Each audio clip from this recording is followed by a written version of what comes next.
স্বামীর হায়াত বৃদ্ধি করার জন্য ইফতারের পূর্বে ছোট্ট একটি দোয়া যদি কোনো স্ত্রী পড়তে পারে, আল্লাহ তাআলা ওই স্বামীকে সুস্থ রাখবেন, ওই স্বামীকে নিরাপদে রাখবেন, ওই স্বামীর হায়াত আল্লাহ তাআলা বাড়িয়ে দিবেন। মনে রাখবেন, কোনো স্ত্রী যদি সুখে থাকতে চায়, স্বামী শান্তিতে থাকতে চায়, তাহলে তার স্বামী যদি সুস্থ থাকে তাহলে সে শান্তিতে থাকতে পারবে। স্বামী যদি অসুস্থ হয়ে যায়, স্বামী যদি বিপদে পড়ে যায়, স্বামী যদি অসুস্থ হয়ে পড়ে, তাহলে দেখা যায় একজন স্ত্রীর প্রতি কতটা বোঝা হয়ে যায়। এবং স্বামী যদি দুনিয়া থেকে বিদায় নেয়, তাহলে তার ওই স্ত্রীর কাছে পুরো পৃথিবীটা বোঝা হয়ে যায়। কেমন যেন কেউ তাকে দেখতে পারে না, তার মা বাবার কাছেও সে তখন বোঝা মনে হয়। এজন্য অনেক মেয়ের আমাদের কাছে ফোন দিয়ে বলে, হুজুর, স্বামীর সংসারে অনেক নির্যাতন হতো, সেখানেই ভালো ছিলাম, এখন সেখান থেকে ডিভোর্স হয়ে যখন বাড়িতে এসেছি, এখন মা বাবা আমাদেরকে বোঝা মনে করে। মা বাবা আমাকে দেখতে পারে না, যে আমাকে জন্ম দিয়েছে সেই মা আমাকে দেখতে পারে না।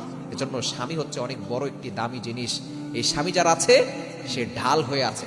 যদিও কিছু স্বামী খারাপ হয়, যদি স্বামী খারাপও হয়, তারপর আপনি স্বামীর জন্য দোয়া করেন। হতে পারে আপনার স্বামী চেঞ্জ হয়ে যেতে পারে। ওমর রাদিয়াল্লাহু তাআলা আনহু আগে সন্ত্রাস ছিল, রাসূল সাল্লাল্লাহু তার জন্য দোয়া করেছেন, আর ওমর রাদিয়াল্লাহু তাআলা ইসলামে ফিরে এসেছেন এবং সে দুনিয়াতে জান্নাতের গ্যারান্টি পেয়েছেন।